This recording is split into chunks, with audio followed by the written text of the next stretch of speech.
Welcome to the 21 December 2023 edition of Continental Commandery's Maritime History Virtual Lecture Series. I'd like to let you know that we launched this series as COVID took over, and in May 2020 we had our first lecture. Since then, we've had more than 30 lectures, which you can watch at any time on Continental Commandery's YouTube channel. Before I introduce this evening's speaker, I want to say a few words about the Naval Order of the United States.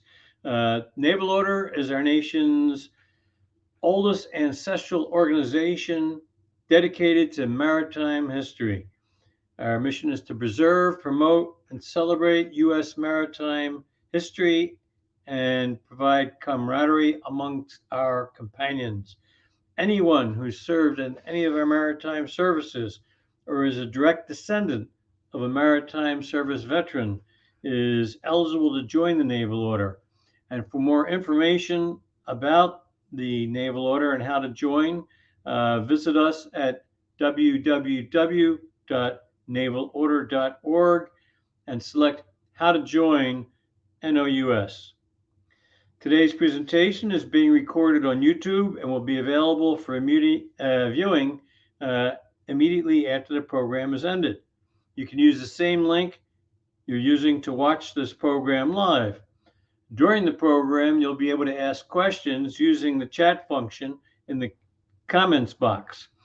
After Mr. Cross has completed his presentation, we'll have a question and answer period. At that time, I'll share your questions with you. It now gives me great pleasure to introduce this evening's presenter, Mr. Stephen Cross. There you go. Hi, Stephen. How you doing?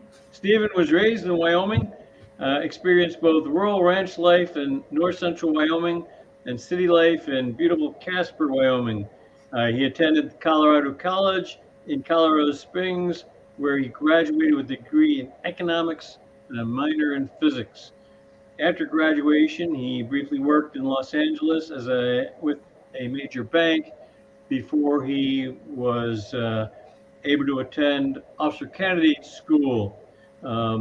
His first orders after his commissioning as an ensign was to Naval Intelligence, but in 1966, he was ordered to become an ASW officer aboard the USS Frank Knox DDR 742.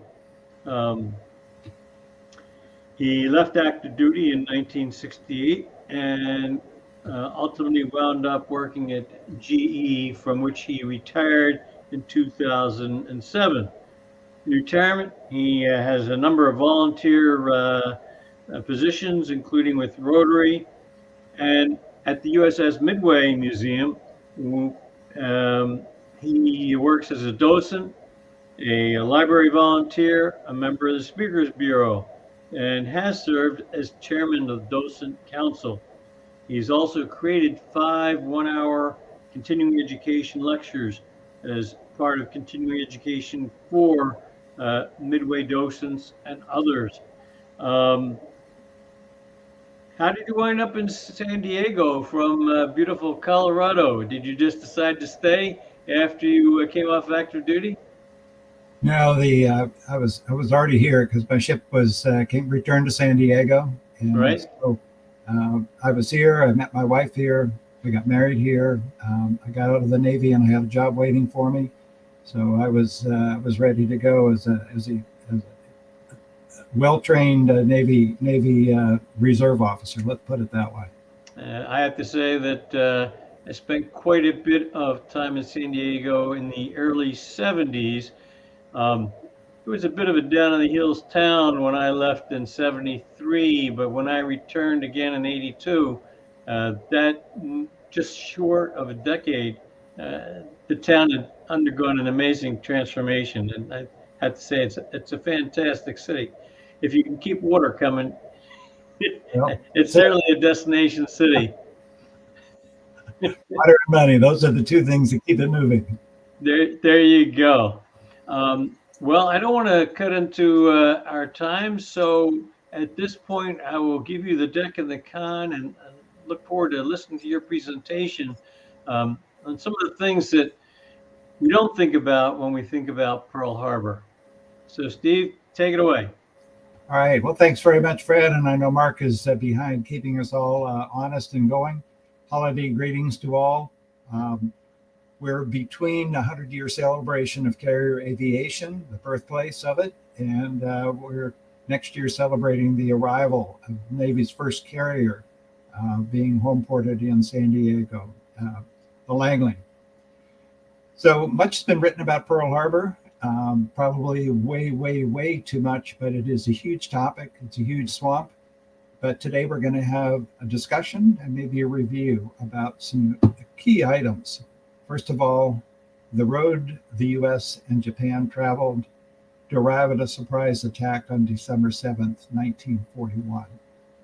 Second of all, the Pacific Ocean, Japan's population growth, and the lack of natural resources, which created an incentive to push Japan's influence beyond the borders of the country itself. How Japan's two-party system eroded under strong military influence. We're also going to talk about how many military missions from European nations, especially France and the United Kingdom, assisted Japan's naval and naval air growth. We're going to take a look at the Pearl Harbor attack, how it was both a success and a failure at the same time. We're going to touch on a topic that I think is important, which is intelligence, both the collection, the display, and the decision process and how it's operated. Two other key factors. One, the movement of the Pacific Fleet in 1940 to Pearl Harbor was both, for the Japanese standpoint, a provocation and a vulnerability rather than a deterrent to the Japanese, which was the intent of moving the fleet closer to Japan. Second of all, the base itself at Pearl Harbor at the time of the move lacked support and supply and infrastructure of the stateside base, which is San Pedro, California. Let's talk about some basics. First of all, the Pacific Ocean Basin. I've added in some color here because you can see the Pacific Ocean Basin, but you can also see the areas marked here where the December 7th and following, where there were attacks and locations within the Pacific Basin itself. The Pacific is the largest body of water on Earth. It has an average depth of 4,000 feet. We tend to forget that San Diego to Tokyo is 5,500 plus miles. But in 1940 terms, if you were flying the Pacific Clipper from San Francisco to Manila, you're talking 60 hours and a 6-day flight. So it's large enough to hold all the continental land masses. So across this vast ocean, the Japanese fleet of 56 ships and 414 aircraft traveled over 3,300 miles under radio silence, starting from November 26th in the northern islands of Japan to December 6th, when the ships arrived 200 nautical miles north of the Hawaiian Islands. They also refueled that fleet 800 miles south of the Aleutians using 5 of the Japanese auxiliary ships. So early on December 7th, submarines, then aircraft from this fleet launched a 2-hour attack on the naval base. It was a surprise, it was a devastating attack, and included the U.S. Army Air Corps airfields around. Following the attack, there were 7 other attacks, U.S. ships at sea, Malaya, Hong Kong, Guam, Philippines, Wake Island, and a planned attack on Midway Island, which did not take place. It literally put a torch to the Pacific Basin and stunned the world.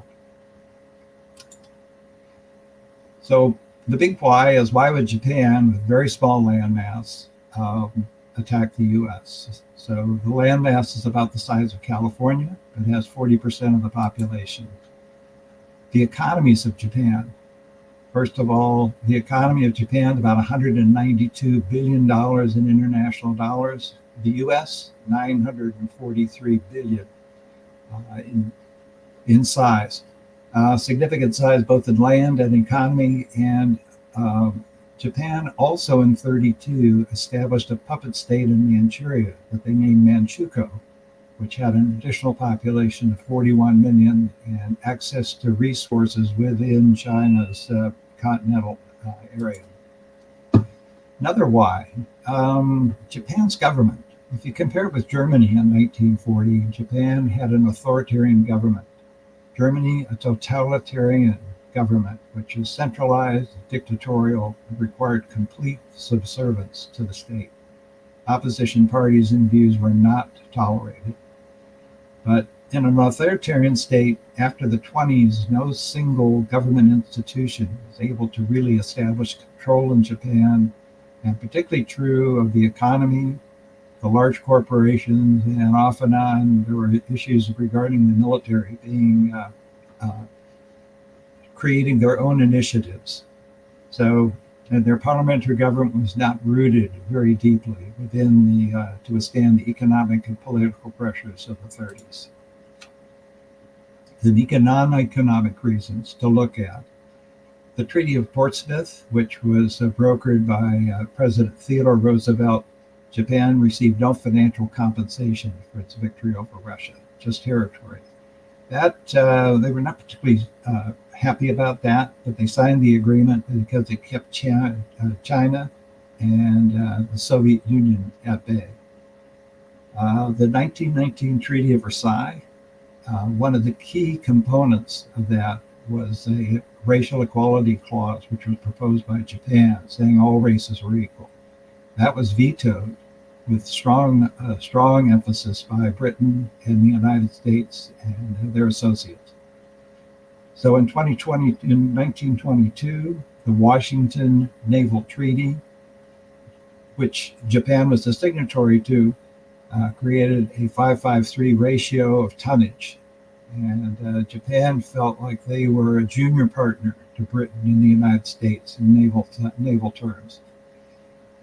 So in 1930, the London Naval Treaty created additional tonnage limits for nations' warships. 1931, the League of Nations rejected Japan's rationale for occupying Manchuria, and Japan was deeply offended by that. By 1933, Japan's delegates had rejected the League's demand to return Manchuria to China, and they left the League. So strong national pride, economic resources, empire expansion via military adventures were very much on the board and decision of Japan's leaders. So now the question turns to how. How did this relatively new country out of isolation develop all of this military expertise? Well, they invited European nations to send military missions to Japan to teach them. Starting with the Netherlands in 1855, there were 9 missions. But the two most significant from the standpoint of Pearl Harbor was the French 4th mission, which included all the aviation training and establishing a flight school for the Japanese. That was a significant development because, as you remember, during World War I, France taught our aviators to fly. So they were the lead in that. United Kingdom, 1922 and 23, the Sempil mission to help develop both aircraft carriers, assist the Japanese Navy in setting up its new naval air resources. The French mission, picture here, 50 members plus all the latest planes, was brought to Japan. It was an official military mission, officially sanctioned. Okay.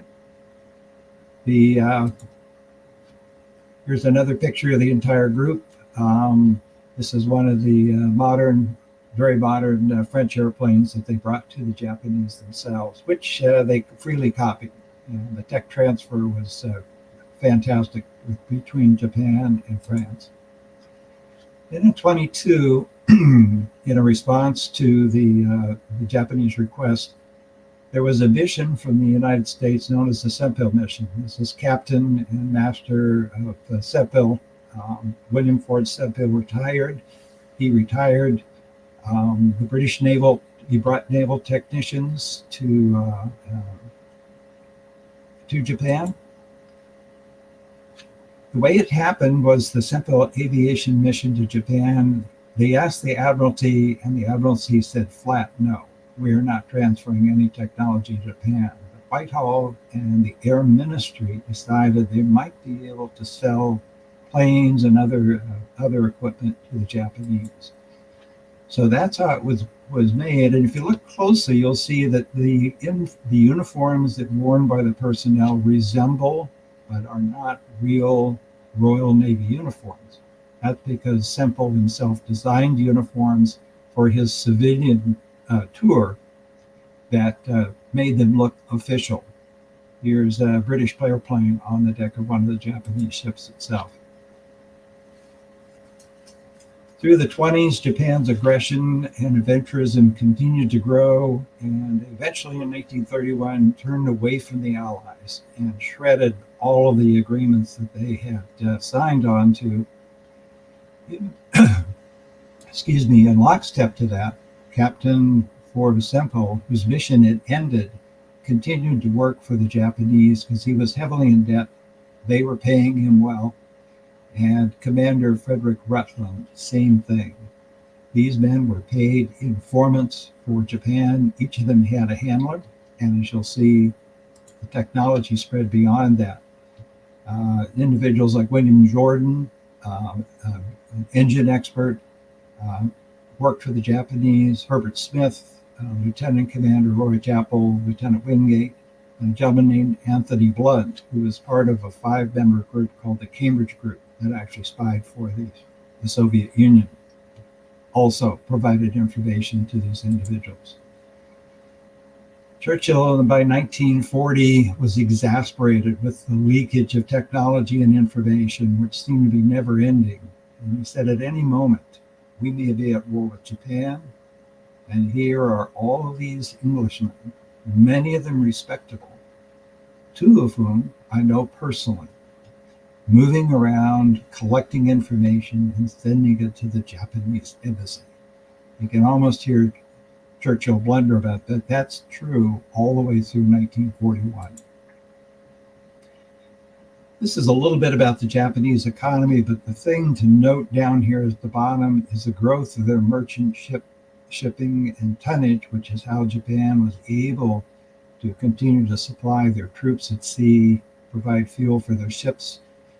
215% growth in ship and 495% growth in tonnage from 1910 to 1940 itself. Japan was the first Asian country to industrialize. They made great progress. But they went from a World War I Allied partner to an Axis partner before World War II. So why the change? So let's, why would they attack their number one supplier, which is the US, for fuel and machine tools and trade partners? Why would they attack us? So let's follow those down the road. If you look at Japan's Navy before 1910, they had 6 British-built battleships and a variety of ships that were built in other countries, as well as ships that they crafted themselves. They even purchased their first submarines from Holland, US, 5 in total. So they were impressed with the Great White Fleet that visited Yokohama in 1908, and that was a calculated visit by President Theodore Roosevelt. So he ordered the Great White Fleet to visit Yokohama to help tone down some of the rhetoric that was appearing in Japan. And there were tensions eased significantly when the 16 U.S. battleships, all painted white, flowed into Yokohama Harbor and paraded in front. You can see Mount Fuji in the back from this representation itself. Between 1910 and 1919, Japan continued to be both aggressive and supportive. They annexed Korea, Taiwan, and some peninsulas. They offered their support to Britain at the beginning of World War I, and they worked very effectively to keep the sea lanes open in the Western Pacific. They captured German-held Marshall's and Gilbert Islands, and they sent cruiser destroyer squadrons to the Mediterranean, operating as units very, very successfully. Here we get into military adventurism because the Imperial Japanese Navy, on their own initiative, laid siege to Tsingtao, China, a German port. They forced the German surrender, and they recorded the first air-sea battle in history. At war's end, Japan received 7 German submarines for analysis, but their navy was consuming about 32% of Japan's national budget. Here's a picture of the amphibious landing at Tsingtao, China, and the result of some of the shore bombardment on the right. Very effective gunnery, by the way, by the Japanese forces in there. The Treaty of Versailles, Japan received a permanent seat in the League of Nations. They awarded Japan the northern German islands of Marshall and Gilbert's, but the Religious Freedom Clause passed as part of the original League of Nations Charter. Japan voted yes for that. They proposed racial equality, as I mentioned before, and a majority of the members were in favor, but US, Britain, including Canada, Australia, and New Zealand, objected. And the Japanese at that point realized maybe we should be going this alone. Maybe this thing with working with the Allies is not going to work. Japan's Navy at the time, 10 battleships, 3 aircraft carriers, 38 cruisers. This is the first purpose-built aircraft carrier by the Japanese about 10 years before the US. That's the Hoso, and that actually appeared as part of the fleet for the attack on Pearl Harbor itself. And Captain Semple brought plans from the British carrier Hermes to Japan and showed them how to build out their first aircraft carrier. From 1920 to 1930, Japan and the Big Four agreed to an arms control treaty. And that ratio of 553 meant that Britain and the US were limited to 525,000 tons of capital ships. Japan was limited to 315,000. France and Italy, 175,000. It's a very effective treaty. Japan also received 100 British aircraft as part of the Sempo mission. And the Sempo mission also brought technicians, newest aerial weapons, equipment, torpedoes, bombs, machine guns, cameras, communication gear. Japanese naval aviators were trained in various techniques, such as torpedo bombing, flight control, carrier landings, and takeoffs. And the plans for the Britain's HMS Hermes were brought personally to Japan by Sempo. It did result in orders for aircraft and materials from Britain, but the technology transfer was a windfall for the Japanese. Japan admired Britain because they had similarities in terms of size and the fact that they were both dependent on foreign resources to supply their economy. From 1930 to 1940, there was increased independent aggression to capture more territory, to control more resources. At the time, the U.S. was completing USS Ranger, the first purpose-built carrier. The Japanese, as I said, had 3 carriers and 100 carrier-based aircraft. 31, the invasion of Northeast China. Western powers objected to that. But in 32, Japan internally began to destabilize. Navy officers actually assassinated Japan's prime minister. Japan in 33 withdrew from the League of Nations, and then in 35 they withdrew from treaty talks for the London Naval Treaty. They still remained dependent entirely on foreign sources for oil and coal.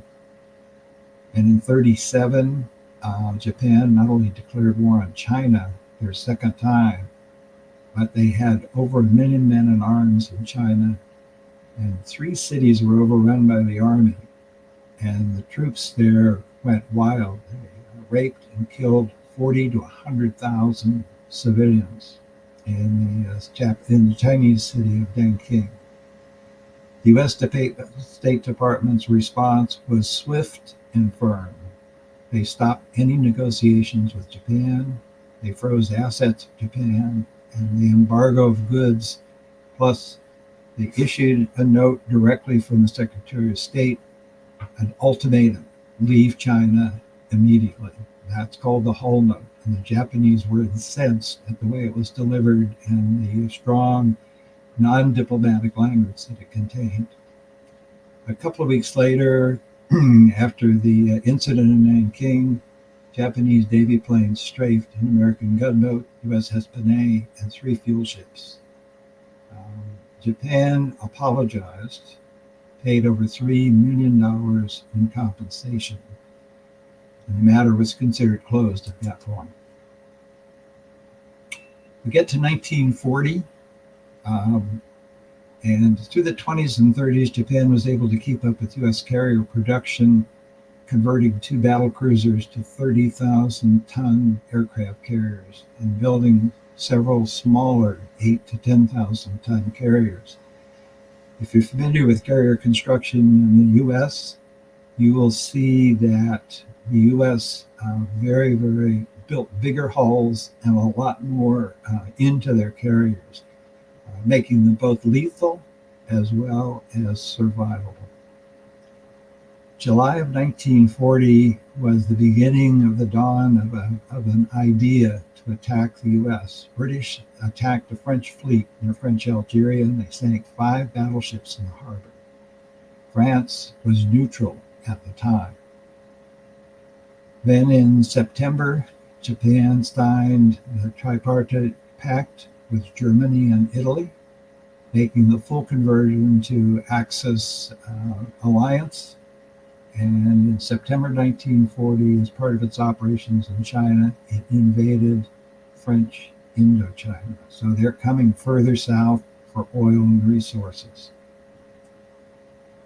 In November, British forces attacked a very strong Italian fleet in Taranto Harbor, and they sank 6 battleships.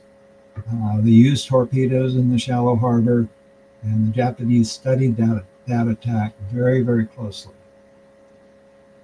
And the U.S. efforts continued to try to read Japan's naval codes accelerated as Captain Lawrence Zafford increased cooperation not just internally in the Navy, but also with the Army and the Army Air Corps. Everybody was focused on the Japanese code. The end of the year, Admiral Yamamoto, one of the admirals, Japanese admirals, proposed a bold plan to attack Pearl Harbor and several other U.S. and UK bases. Here's the growth of Japanese aircraft growth. Over here, you can see the Japanese were pretty effective in doing what they're doing. 6 of those carriers from 1925 all the way through 1939 appeared in the attack on Pearl Harbor, as well as 10 battleships, 6 heavy cruisers, 6 light cruisers. So they were a significant size of task force, which we had not seen before. We had not seen the size of that. U.S. aircraft carrier growth at the time, Langley, of course, was the initial one, followed by Lexington and Saratoga, Ranger, purpose-built. At the time, the U.S. had 15 battleships, 36 cruisers, and 127 destroyers, and 2 carriers on the way into the fleet, Wasp in 1940, Hornet 1941. Both of the navies were facing significant challenges, though. Japan, their focus on Southeast Asia, they moved south because they had a significant number of losses to Soviet troops on the northern border where they were trying to link up with Nazi Germany. In China, they had over 1 million men tied up in China, trying to control the Chinese population and the nationalist army. The naval leaders had a debate about the final battle, as described by Alfred Mahan in his book, Near Home Waters, or a long-range strike. And they were building ships to be able to accomplish that. We mentioned already the British attacks on the French and Italian fleet as being a school for study, which the Japanese did. They continued aggressive shipbuilding, and they changed their codes frequently. As an example, Japan shifted from the Admiralty Code JM25 in 12/1/1940 into 25B. All right. And then 1st of June 41, they made a new change to a code. Then in August 1st of 41, another change. And then finally December 4th, a new additive, and all the ship's call signs were changed at that point. So they're practicing excellent tradecraft and concealing what's inside their encrypted communications. For the U.S., 4 fleet exercises showed a surprise air attack on Pearl Harbor from the north would be successful. However, the U.S. concluded that Pearl Harbor was too shallow for torpedo success, and it was inaccessible to a fleet of any size. So Secretary Knox and President Roosevelt wanted to move the Pacific Fleet to Pearl Harbor. Admiral Richardson, who was think pack fleet at the time, objected very strongly. And Roosevelt had him replaced, given new orders, as they say, and he was replaced by Admiral Kimmel. So that move, the fleet moved to Pearl Harbor without the significant infrastructure support.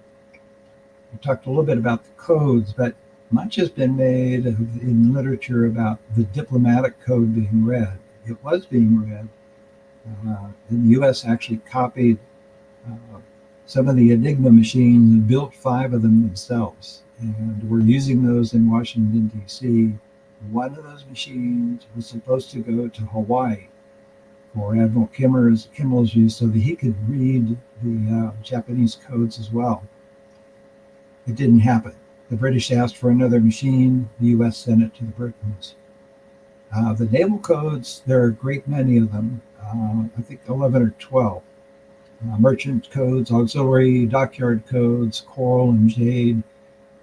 All of these had contained information, but they all operated at a bit of a different level. So it was a real challenge for our code breakers to work with them, especially with the rapid changes. The father of cryptography in the U.S., in the U.S. Navy, Lawrence Safford, a great organizer and a great patriot. When he was at sea, which he was ordered to a couple of times, his main assistant in the office became the prime mover for naval intelligence, and that was Agnes Driscoll. She is a famous cryptographer and served the Navy faithfully for a long period of time in World War I and World War II.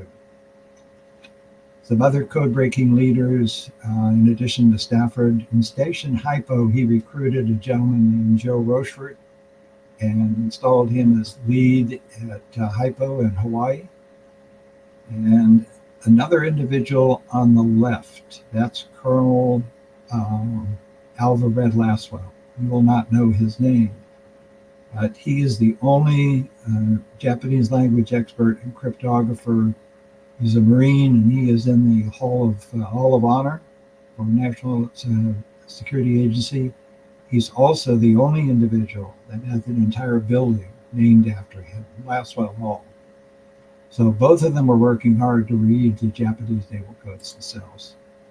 The diplomatic encryptions stayed within a circle of 10 people in Washington, D.C. The President, the Secretary of War, which was Marshall, 4 in the Army General Staff, and 4 in the Navy's General Staff. A total of 10. So you're beginning to see a pattern of constructing silos.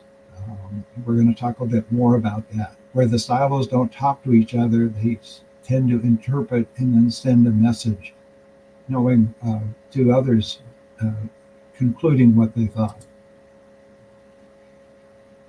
Also, the Japanese Navy made a discovery about the 11th hour as how to solve the torpedo problem in a harbor. First is the short run of the torpedo.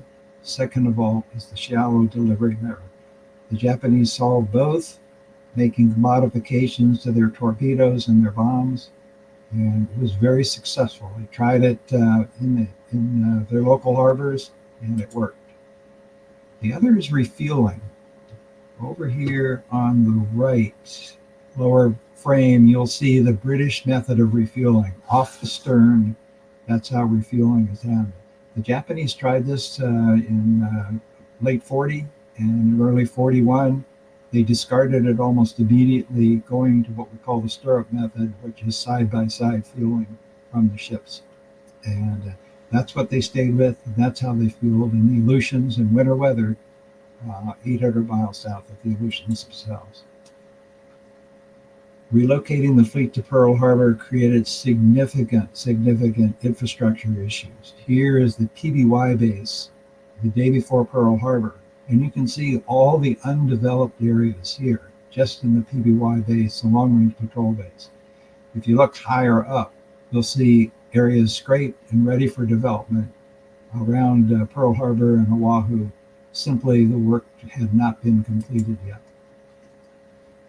The U.S. assessment of Japan and the threat to Pearl Harbor, the local threat was the sabotage. They were instructed to look for that because Pearl Harbor was too shallow for torpedoes, inaccessible, too far away. Refueling was needed, and fleet experience and weather was needed, and we had not seen any of that with regard to the Japanese fleet. Radio silence, coordinating that many ships, that hasn't been done. Combining carriers to provide a multiple carrier strike force, no one had done that previously. So the Japanese were proposing a time paradigm shift of an attack. What they did was they focused on the details. They solved the torpedo angle launch. They practiced their refueling. They even altered 14-inch shells to be fitted with fins to be delivered from some of their bombers.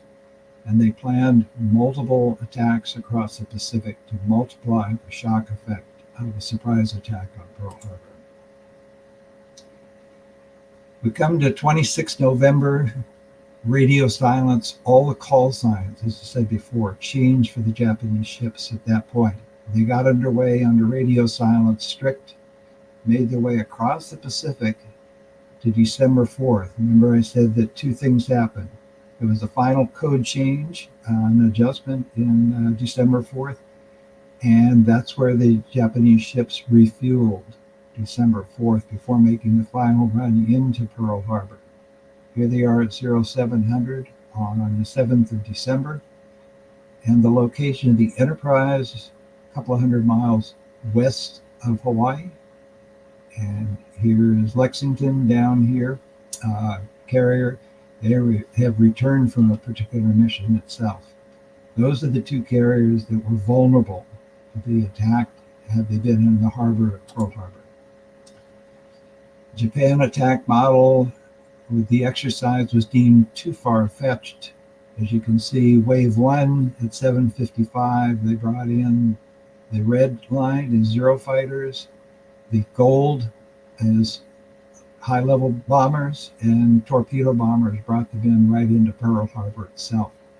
The follow-up wave, wave two, is at 8:50. Here are the Zeros again, and then the valve dive bombers, very effective, and they attacked almost all of the airfields in Hawaii. They missed one. They didn't get them all. So we get a question oftentimes when we're talking about Pearl Harbor, where were the carriers? Lexington, 500 nautical miles southeast of Honolulu. Saratoga was just arriving into San Diego Harbor after a major overhaul of the Puget Sound shipyard, so they were not vulnerable. But Enterprise, with Halsey he was a couple of hundred miles west of Honolulu. After delivering 12 Marine Corps fighters to Wake Island.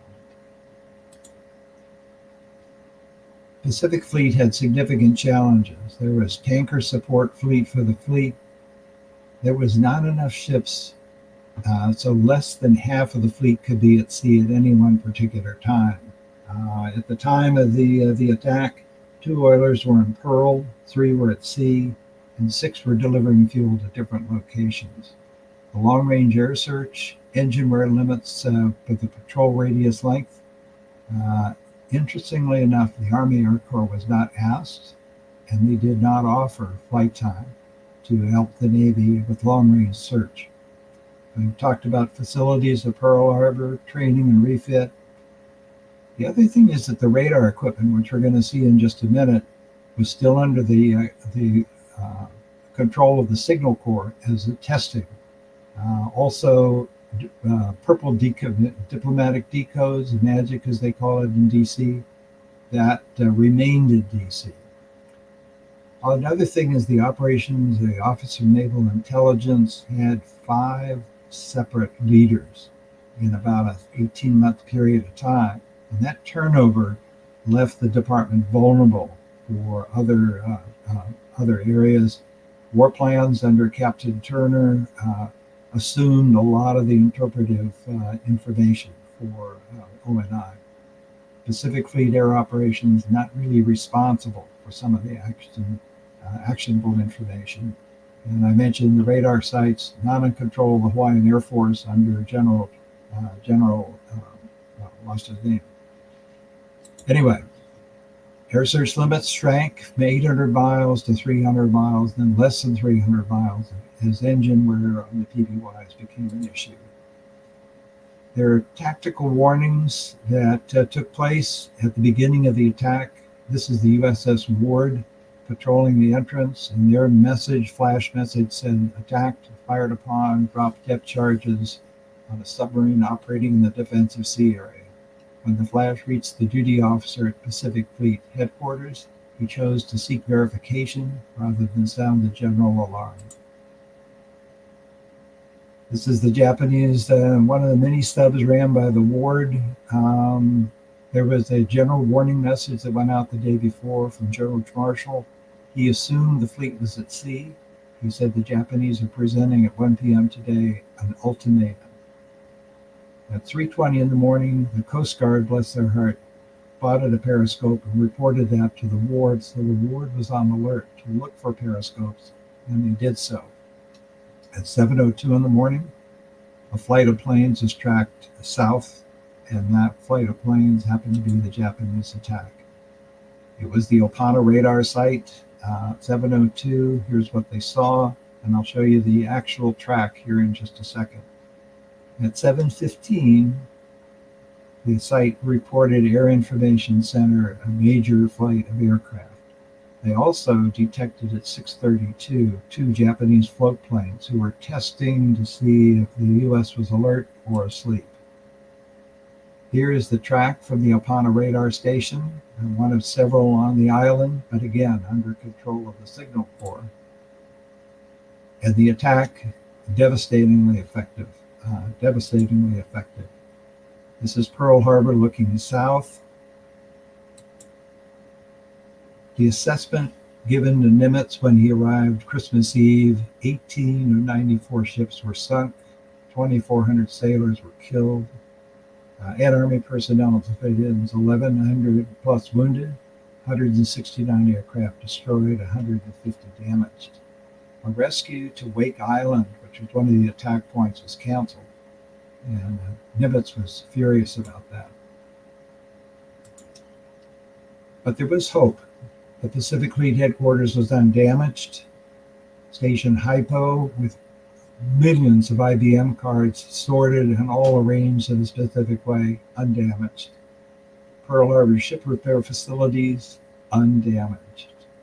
Pearl Harbor submarine base, not attacked, ready for action. And most important, fuel oil. Fuel oil storage was not attacked. They're ready to fuel fleet activities. An interesting point that the Japanese focused on the 2 tankers that were in the Pearl Harbor and actually sank one of them in Miso and damaged the other one. So they knew the value of auxiliaries. So some thoughts for further examination. Number one, mirror thinking. Just because we're not capable, that doesn't mean that they are not capable. Second, communication of vital information. You should always be looking at what's hampered by political fence building, what's the best flow of information we should have. Engaging new technology, I would say, especially during a heightened threat, that would be something that you should continue to integrate into the active fleet as opposed to keeping it aside for further testing. Worst case analysis, a critical reflection on how bad things could be and plan accordingly. And then threat level and command latitude, always a focus for discussion itself. So we were looking the wrong way at this particular time. Intelligence gathering was better, the gathering was better than the display, the communication, and the decisions and the interpretation, certainly. And you have to give the Japanese great credit for their tradecraft and for their execution of their plan itself. So there may be some questions floating up. We'll take a look and see who's asked a question. Thank you, Steve. That was fascinating, and I've got a few questions for you. One, Simple was a British Navy captain, is that correct? He was. And it sounds like he played perhaps a pivotal role in inspiring the Japanese Navy to develop a naval aviation component. Is that a fair assessment? That's a fair assessment. He actually worked. He worked at the Mitsubishi factory for a while, and then Rutland actually worked for the Japanese, one of the major manufacturers for aircraft and design. And then he was in Hawaii for the last 8 years, and he was there on Hawaii when December 7th happened. So, and he was active and well paid. One of the other British Navy officers was paid the equivalent, then over $3 million for his expertise in engines and then aircraft design, which flowed into a Mitsubishi derivative referred to as the Zero. It's always difficult when we take current events and try to draw parallels to history, but are you willing to go out on a limb and speculate about the growth of the Japanese Navy between 1920 and 1940 and the current growth of the Chinese Navy? Well, I think different countries and maybe slightly different, certainly different assets and shipyard work. But I think the growth of the competitor, China is a competitor for us. I would say that it's been very significant and displayed a lot of expertise on their part.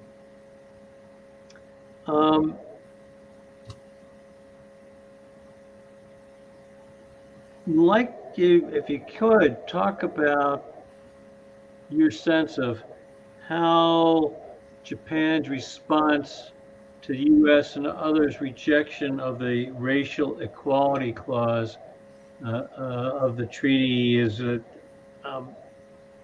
as a basis for the Japanese Navy and other military leaders to take exceptional offense and use that as one of the cornerstones of their move towards greater belligerence. Well, it's a big topic, but to summarize it all, if you remember that Roosevelt appointed a Secretary of Navy named Frank Knox, who was a publisher. Frank Knox newspapers that he owned produced a lot of yellow peril messages and articles, pretty derogatory toward Asians in general, Japanese specifically, and immigration. Very, very virulent. Frank Knox actually wrote the draft for consideration of interning Japanese citizens, U.S. citizens, into camps during World War II. So that's not a new thing. That drumbeat all along the line, that message is pretty clear to Japan and other Asian countries that we're not seen the same way. There was the Chinese immigrants, Japanese immigrants, not treated well and certainly looked down upon in terms of that. Even in the media, you'll see evidence of that in the media. So very, very strong. You could not miss it. Right?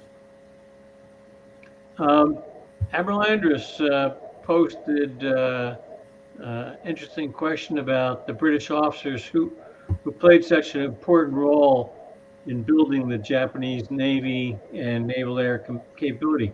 Was there any effort after the war to bring them to account for the role in a retrospective way after the war? Well, let's see. One of them, one of them was actually interred during the war. Actually, a couple of them were. They actually were held incommunicado, away from their handler and everything else. Semple is an interesting story because he is a member of the House of Lords.